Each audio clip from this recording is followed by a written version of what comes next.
ሰላም እጅጉን የተወደዳችሁና የተከበራችሁ የአሁን ስፖርት አድማጭ ተመልካቾቻችን እንደምን አደራችሁ። የዕለተ እሁድ የጧት ስፖርታዊ መረጃዎችን ከአሁን ስፖርት ይዘን መጥተናል። ትላንትና እንግዲህ የእንግሊዝ ፕሪሚየር ሊግን ጨምሮ ሌሎች በርካታ ሊጎች ጨዋታቸው ተደርገው ነበር። በአውሮፓ እንዲሁም ደግሞ በሀገር ውስጥ የተደረጉ ጨዋታዎችን እንዲሁ የምንመለከት ነው የሚሆነው። በእንግሊዝ ፕሪሚየር ሊግ ቼልሲ ከኒውካስል አቻ የወጡ ሲሆን ማንቸስተር ሲቲ እንዲሁም ደግሞ ሊቨርፑልና አርሰናል ድል ማድረጋቸውን ነው በትላንትናው ዕለት መመልከትም የቻልነው። ዛሬም የሚደረግ አንድ መርሃ ግብር ይኖራል።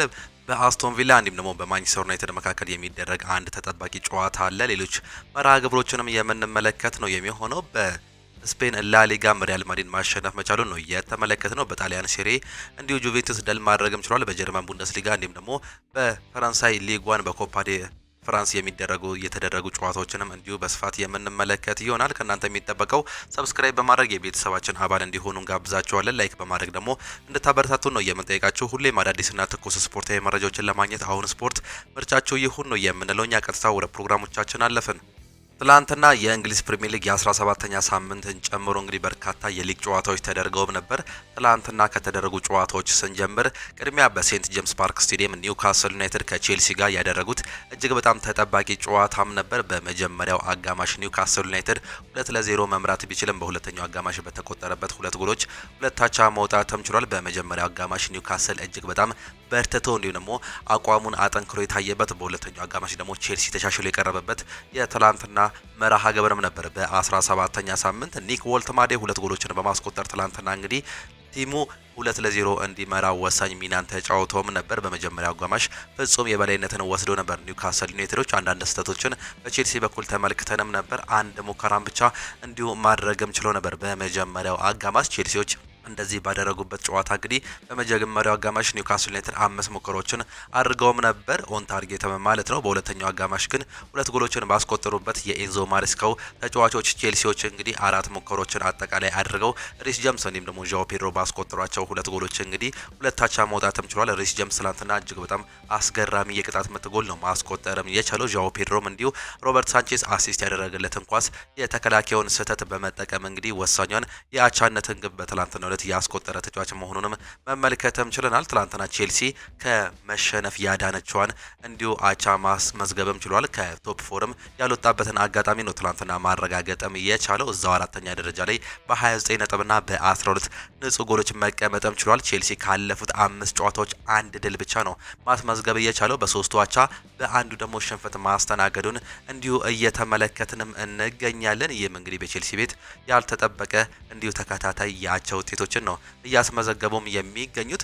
ሌላኛው 12 ሰዓት ላይ የተደረጉ በርካታ ጨዋታዎችም ነበሩ። ወልቨርሃምፕተን ከብሬንትፎርድ ጋር ያደረገውን ጨዋታ እንዲሁ በሙኒክ ስቴዲየም እንግዲህ 2-0 በሆነ ውጤት መሸነፍም ችሏል። ሉዊስ ፖተር ነው ሁለቱንም ጎሎች እንግዲህ ለብሬንትፎርድ ማስቆጠርም የቻለው። በዚህ ዓመት እጅግ በጣም የወረደ አቋሙን እያሳየ የሚገኘው ወልቨርሃምፕተን አሁንም እንግዲህ በሜዳውና በደጋፊዎች ፊት ሌላኛውን ሽንፈት ነው ማስተናገድም የቻለው። በ2 ነጥብ በ17 ጨዋታዎች እንግዲህ 28 ጎሎችን የግብዳ ይዞ 20ኛ ደረጃ ላይ ነው የሚቀመጠው። ብሬንትፎርድ ወደ 12ኛ ደረጃነት ከፍ ያለበትን እንዲሁም ወደ ድል የተመለሰበትን አጋጣሚ በትላንትናው ዕለት ማረጋገጥ ችሏል። ወልቨርሃምፕተን አሁንም ቢሆን እንግዲህ ወራጅ ቀጠሮን በ2 ነጥብ እንዲሁ ይዞታል። ይህም ምናልባትም በዚህ ዓመት እንግዲህ ይወርዳል ተብሎ የሚጠበቅ ቲም መሆኑ ነው እየተመለከተን የምንገኘው። እንዲሁም ወልቨርሃምፕተን እንግዲህ በእንግሊዝ ፕሪሚየር ሊግ ታሪክ 2 ነጥብን በ17 ጨዋታዎች የያዘ ሌላኛው ሁለተኛው ቲም መሆን መቻሉንም እየተመለከተን እንገኛለን። በ2021 ሼፊልድ ዩናይትድ ነው እንግዲህ ይህንን ታሪክ ይዞ መቀየት የቻለው። በአሁኑ ሰዓት ላይ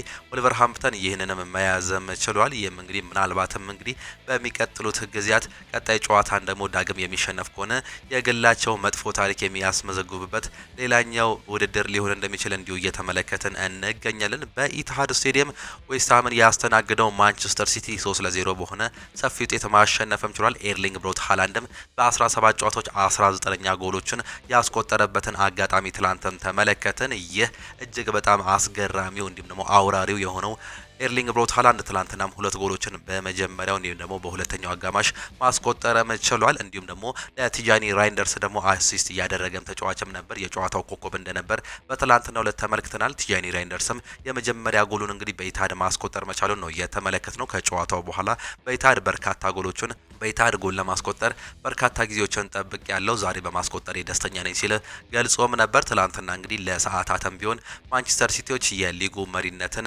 እንዲሁ አግኝተውም ነበር አርሰናል እስኪያሸነፈም ድረስ። ትላንትና 67% ቦል ፖሰስ ማድረግ ችለው ነበር። 17 ሙከራዎችን አድርገው 8 ኦን ታርጌት እንደነበሩ ነው በማንቸስተር ሲቲ በኩል እየተመለከተን የምንገኘው። አሰልጣኝ ፔፕ ጋርዲዮላም እንግዲህ ከጨዋታው በኋላ ሀሳባቸውንም ሰጥተው ነበር። በአሁኑ ሰዓት ላይ ጥሩ እየተሻሻለን እንገኛለን፣ ነገር ግን የምንፈልገው ደረጃ ላይ አንደረስንም ሲሉ ሀሳብ መስጠታቸው ነው እየተመለከተን የምንገኘው። ቲጃኒ ራይንደርስ እንዲሁ በትላንትናው ጨዋታ ላይ ጎል ማስቆጠሩም እንዳስደሰተው፣ ነገር ግን በአሁኑ ሰዓት ላይ ወደ ቶፕ ላይ መቀመጥ እንደሚፈልግ እየገለጸም ነው የሚገኘው። በአሁኑ ሰዓት ላይ የሊጉን ደረጃነት መምራት እንፈልጋለን፣ ይህንንም ማረጋገጥ አለብን ሲል ገልጾም ነበረ። ይህም እንግዲህ በማንቸስተር ሲቲ ቤት ምን ያህል ለውጦች እያሳየው እንደሚገኙ ነው እየተመለከትን የምንገኘው። ፊት አውራሪው ኤርሊንግ ብሮት ሃላንድም በጎል ማስቆጠሩ እየቀጠለም ይገኛል። በ17 ጨዋታዎች 19ኛ ጎሉን ነው እንግዲህ እያስቆጠረም የሚገኘው። ዌስትሃም ትላንትና እንዲሁ ከሜዳቸው ውጪ ሌላ ያልተጠበቀ ሽንፈት ማስተናገድ ችሏል። ምንም እንኳን አሰልጣኝ ቢቀይሩም እንግዲህ ካለፉት 5 ጨዋታዎች 3ቱን ተሸንፈው በሁለቱ አቻም መውጣትም ችሏል። 18ኛ ደረጃ ላይ ነው በ13 ነጥብና በ16 የግብ ዕዳ መቀመጥም የቻሉት። ወራጅ ቀጠና ላይ ይገኛሉ። ከኖቲንጋም ፎረስት ማለትም 17ኛ ደረጃ ላይ ከሚገኘው እንግዲህ በ5 ነጥብ ነው ዝቅ ማለትም የቻሉት። ይህም እንግዲህ የኑኖ ስፕሪንቶ ሳንቶ አሁንም ስራቸው ሊቀጥል የመቻሉ እድል ምናልባትም ሊጠብ እንደሚችል እየተገለጸም ይገኛል።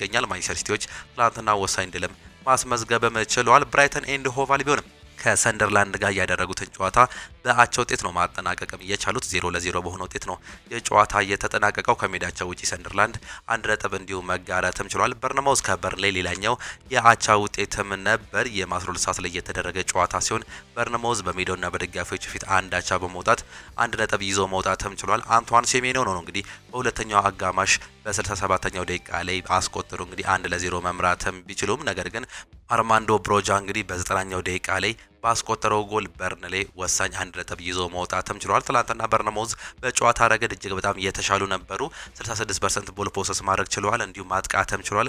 16 ሙከራዎችን ያደረጉ ሲሆን እጅግ በጣም አስገራሚ ነገሩ ግን አንድ ኦን ታርጌት ብቻ ነው በጨዋታው ላይ ማስመዝገብም እየቻሉት። ይህም እንግዲህ ከ16 ሙከሮች 15ቱ ኦን ታርጌት አልነበሩም ወይም ደግሞ ኢላማቸውን የጠበቁም አልነበሩም። ይህም እንግዲህ በበርነማውዝ ቤት አኩሬሲ እጅግ በጣም እንደሚያስፈልግ የሚያስመለክትም ቁጥር ነው። በበርንሌይ በኩል 4 ሙከራዎችን ያደረጉ ሲሆን 1 ኦን ታርጌቶችን ነው በትላንትናው ዕለት እንዲሁ ማስቆጠርም እየቻሉት። በርነማውዝ እንግዲህ ተከታታይ ጨዋታዎችን ነጥብ እየጣሉም ይገኛሉ። በአሁኑ ሰዓት ላይ ወደ 14ኛ ደረጃ ላይ ነው እንዲሁ መውረድም የቻሉት። ተከታታይ 3 ጨዋታዎችን አቻ የወጡ ሲሆን ከዛ በፊት የተደረገውን ጨዋታ ደግሞ በተከታታይ 3 ሽንፈትም አስተናግዶም ነበር። ይህም እንግዲህ ወደ 14ኛ ደረጃነት እንዲወርዱ መንስኤውም ሆኗል። በርንሌይ ከተከታታይ 4 ሽንፈቶች በኋላ ወደ አቻነት ነው መምጣትም የቻለው በ11 ነጥብና በ15 የግብ ዕዳ 19ኛ ደረጃ ላይ የተቀመጠ ሌላኛው የወራጅ ቀጠና ክለብ መሆኑን ነው የተመለከት ነው። ሌላኛው የቶተናም ሆትስፐርና የሊቨርፑል ጨዋታም ነበር። ትላንትና እንግዲህ ይህ በቶተናም ሆትስፐር ስቴዲየም የተደረገ ጨዋታም ነበር። እጅግ በጣም አስገራሚ በተመለከትንበት በዚህ ጨዋታ ላይ ገና በ33ኛው ደቂቃ ላይ ጃቪ ሲሞንስ በሰራው ስህተት ምክንያት በቀይ ካርድ መውጣትም ችሎ ነበር። ትላንትና 2 ቀይ ካርዶችን ተመልክተናል። በ93ኛው ደቂቃ ላይ ደግሞ ካፕቴኑ ክርስቲያን ሮሜሮ እንዲሁ በቀይ ካርድ የወጣበትን አጋጣሚ ነው መመልከት የቻለው። በሊቨርፑል በኩል ደግሞ እጅግ በጣም አሳዛኝ የሆነ የኮነር ብራድሌይ፣ አሌክሳንደር አይዛክ እንዲሁም ደግሞ ጀሬሚ ፍሪምፖንግ ጉዳት ነው። ጀሬሚ ፍሪምፖንግ እንደሚታወቀው እንግዲህ ከጉዳት ነው በቅርብ መመለስ የቻለው። ነገር ግን አሁንም በጉዳት ምክንያት ትላንትና ተቀይሮ መውጣቱንም ተመለከትን። ኮነር ብራድሌይ በ46ኛው ደቂቃ ላይ እንግዲህ ተቀይሮ ሲወጣ አሌክሳንደር አይዛክ ነበር እሱን ተክቶ መግባትም የቻለው። ነገር ግን ከ15 ደቂቃዎች በኋላ እንግዲህ ዳግም እሱም ተቀይሮ መውጣት መቻሉን ተመልክተናል። በ56ኛው ደቂቃ ላይ ጎል አስቆጠረ። በ59ኛው ደቂቃ ላይ ደግሞ በጉዳት ምክንያት ተቀይሮ መውጣትም ቻለ። ይህም እድለኛ የሚያስብልበትን እድል እንዲሁ ትላንትና ተመልክተናል። ሊቨርፑሎች ከሜዳቸው ውጪ ትላንትና ኑሜሪካል አድቫንቴጃቸውን በመጠቀም እንግዲህ ወሳኝ 3 ነጥብ ይዘው መውጣት መቻላቸው ነው የተመለከትነው። 2-1 ባሸነፉበት ጨዋታ አሌክሳንደር አይዛክ እንዲሁም ደግሞ ሁጎ ኤኪቲኬ ያስቆጠሩ ሲሆን ብቸኛዋን ጎል ለቶተንሃም ሆትስፐር ሪቻርልሰን ነው በትላንትናው ጨዋታ ላይ እንዲሁ ማስቆጠርም የቻለው። 66% ቦል ፖሰስ ማድረግም ችሎ ነበር። ነገር ግን 8 ሙከራዎችን ብቻ ነው በሊቨርፑል በኩል እየተመለከት ነው። ይህም እንግዲህ የወረደ ቁጥር መሆኑን ያመላክታል። 4 ታርጌቶችን ሞክሯል። ቶተንሃም ሆትስፐር በኩል ደግሞ ስንመለከት 15 ሙከራዎችን ያደረጉ ሲሆን 4ቱ ኦን ታርጌት እንደነበሩ ነው መመልከትም የቻለው። ትላንትና እንግዲህ የዣቪ ሲሞንስ ቀይ ካርድ በቫር ታይቶ ወደ ቀይ ካርድ እንደተለወጠ ነው የተመለከትነው። ዳኛው ቢጫ ካርድ ነበር አይቶ ማለፍም የቻለው። ነገር ግን ዣቪ ሲሞንስ ከባድ ፋውል መስራቱን ተከትሎ ስትሬት ሬድ ካርድ እንዲመለከት መንስኤ መሆኑም ችሏል። ትላንትና ሊቨርፑል ግን ወሳኝ 3 ነጥብ እንዲሁ ማሳካት መቻላቸው እንዲሁም ደግሞ ተከታታይ 2 ድሎችን ማስመዝገብ መቻላቸው ነው የተመለከት ነው። ከአውሮፓ ቻምፒየንስ ሊግ ጋር ደግሞ ስንመለከት ተከታታይ 3 ድሎችን እንዲሁ ማስመዝገብም ችሏል። በአምስተኛ ደረጃነት መቀመጥም ችሏል። በአሁኑ ሰዓት ላይ እንግዲህ ደረጃቸውን አሻሽለው በ29 ነጥብና በ3 የንጹህ ጎል እንግዲህ አምስተኛ ደረጃ ላይ የተቀመጠ ክለብ መሆኑን ነው በሊቨርፑል በኩል እንዲሁ ያመላከተን። ይህ እንግዲህ ትላንትና የተደረገ የምሽት ጨዋታም ነበር። እንዲሁ ሌላም ጨዋታም ተደርጎም ነበር። ሊድስ ዩናይትድ በሜዳውና በደጋፊዎች ፊት ክሪስታል ፓላስን አስተናግዶ እንግዲህ በኤላር ሮድ 4-1 በሆነ ሰፊ ውጤት ማሸነፍም ችሏል። ሊድስ ዩናይትድ ተከታታይ ድሎችን ነው ማስመዝገብም የቻለው። ዶሚኒክ ካልቨርት ሎዊን 2 ጎሎችን ያስቆጠረ ሲሆን ኢታን አማንዶ እንዲሁም ደግሞ አንቶን ስታች ነበሩ 4ቱን ጎሎች አጠቃላይ ማስቆጠረም የቻሉት። ጀስቲን ዴቬኒ ብቸኛዋን ጎል እንዲሁ ለክሪስታል ፓላስ ያስቆጠረም ተጫዋችም ነበር። ትላንትና በፍጹም የጨዋታ የበላይነት ሊድስ ዩናይትዶች በሜዳቸውና በደጋፊዎቹ ፊት እንዲሁ አሸንፈው መውጣትም ችሏል።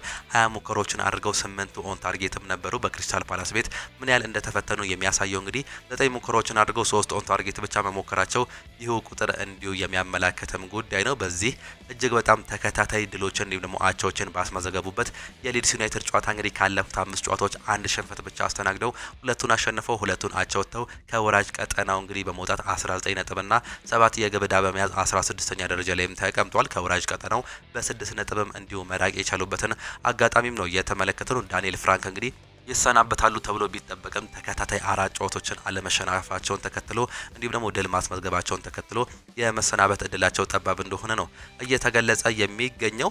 ሌላኛው ምሽት 5 ሰዓት ላይ የተደረገው ተጠባቂው ጨዋታ የኤቨርተንና የአርሰናል በሂል ዲክንሰን ስቴዲየም የተደረገው ጨዋታም ነበር። አርሰናል በቪክተር ዮኮሬሽ ብቸኛ ጎል እንግዲህ መሪነቱን ያጠናከረበትን አጋጣሚም እንዲሁ ተመለከትን። አርሰናል ትላንትና ወሳኝ 3 ነጥብ ነው ማሳካተም የቻለው። ቪክተር ዮኮሬሽም ወሳኝ ጎል ለአርሰናል ማስቆጠር ችሏል። ምንም እንኳን በፔናልቲ ቢሆንም እንግዲህ የተጫዋች ያለፉትን ተከታታይ ጨዋታዎች ላይ አለማስቆጠሩን ተከትሎ በርካታ ውርጅብጆችን ሲያስተናግደም ቆይቶም ነበር። ትላንትና ግን ቪክተር ዮኮሬሽ ፔናልቲዋን በ27ኛው ደቂቃ ላይ ማስቆጠሩን ተከትሎ ለአርሰናል ወሳኝ 3 ነጥብ ለሱም ደግሞ ሜንታሊቲውን የሚያመጣበትን እንዲሁም ደግሞ ወደ ጎል የሚመለስበትን እድል የፈጠረበትን አጋጣሚ ነው የተመለከተው። ዲክላን ራይስ ነው እንግዲህ ትላንትና ጠለፉን ተከትሎ በዲክላን ራይስ የተገኘችዋን የቫር ፔናልቲ ቪክተር ዮኮሬሽ በማስቆጠር እንግዲህ 1-0 ማሸነፍም የቻሉት። ሊያንድሮ ትሮዛርድ እንዲሁም ማርቲን ዙቤሜንዲ አንግል የገባቸውን አጋጣሚም ተመልክተናል። ነገር ግን ትላንትና ምንም አይነት ከፍተኛ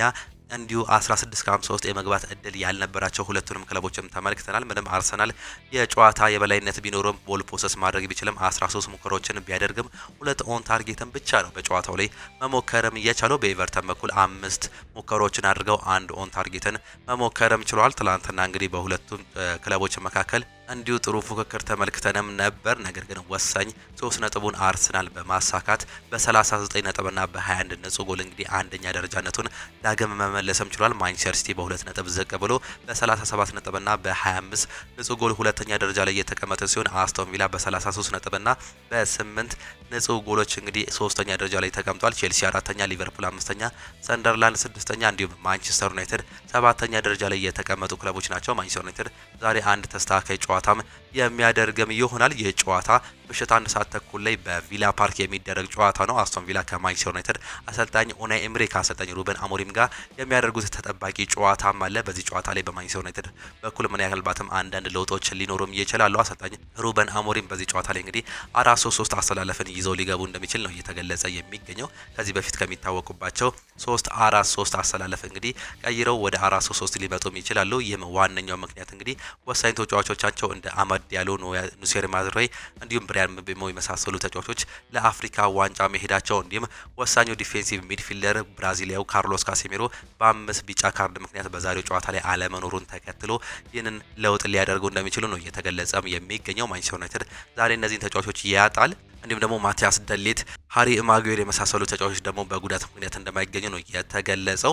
ሌላኛው በአስቶን ቪላ በኩል ስንመለከት ፓው ቶሬዝ፣ ኤሚሊያኖ ማርቲኔዝ፣ ሚንግስ እንዲሁም ደግሞ ሮስ ባርክሌይ በጉዳት ምክንያት የማይገኙ ተጫዋቾችም ናቸው። ማንቸስተር ዩናይትድ ዛሬ ከፍተኛ እንዲሁ ፈተና ሊገጥመውም ይችላል። በቪላ ፓርክ አስቶን ቪላ ያለፉትን ተከታታይ 7 ጨዋታዎች አልተሸነፈም። ይህም እንግዲህ ለማንቸስተር ዩናይትድ ከባድ ፈተና ሊሆን እንደሚችል ነው እየተገለጸም የሚገኘው።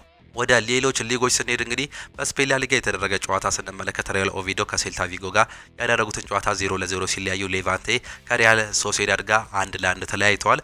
ኦሳሱና ዲፖርቲቮ አላቬንዝን አስተናግዶ 3-0 ያሸነፈ ሲሆን ሪያል ማድሪድ በሳንቲያጎ በርናቦ ሲቪያን አስተናግዶ በጁድ ቤሊንጋም እንዲሁም ደግሞ በኪሊያን ምባፔ ሁለት ጎሎች እንግዲህ 2-0 በሆነ ውጤት ማሸነፍም ችሏል። ትላንትና ወሳኝ 3 ነጥብ ነው ማሳካተም የቻለው ሪያል ማድሪድ። በዚህም እንግዲህ የደረጃ ሰንጠረዡን እንዲሁ የነጥብ ልዩነቱን ዝቅ ማድረግም ችሏል። ከባርሴሎና ጋር ያለውን የነጥብ ልዩነት ወደ 1 ዝቅ ማድረግ መቻሉ ነው እየተመለከት ነው። ምንም እንኳን ዛሬ ባርሴሎና ጨዋታውን የሚያሸንፍ ከሆነ እንዲሁ የሚሰፋም ቢሆንም ትላንትና ሪያል ማድሪድ ወሳኝ 3 ነጥብን ማሳካትም ችሏል። በጣሊያን ሴሪ ሁለት ጨዋታዎች የተደረጉ ሲሆን ላዚዮ ከክሮሚኔንሴ 0-0 እንዲሁም ደግሞ ጁቬንቱስ ከሮማ ጋር ያደረጉትን ጨዋታ ጁቬንቱስ 2-1 በሆነ ውጤት ማሸነፍም ችሏል። በጀርመን ቡንደስሊጋ ኮሎኝ በዩኒየን በርሊን በሜዳው 1-0 እየተሸነፈ ሲሆን ሃምበርገር ከኢንትራንክ ፍራንክፈርት 1-1 እንዲሁም ኦግስበርግ ከቨርደር ብሬመን ጋር 0-0 ተለያይተዋል። ወልስበርግ በሜዳውና በደጋፊዎቹ ፊት እንግዲህ በፍራይቡርግ 4-3 የተሸነፈ ሲሆን ስቱትጋርት ከሆፈንሄም 0-0 ተለያይተዋል። ባየር ሌቨርኩሰን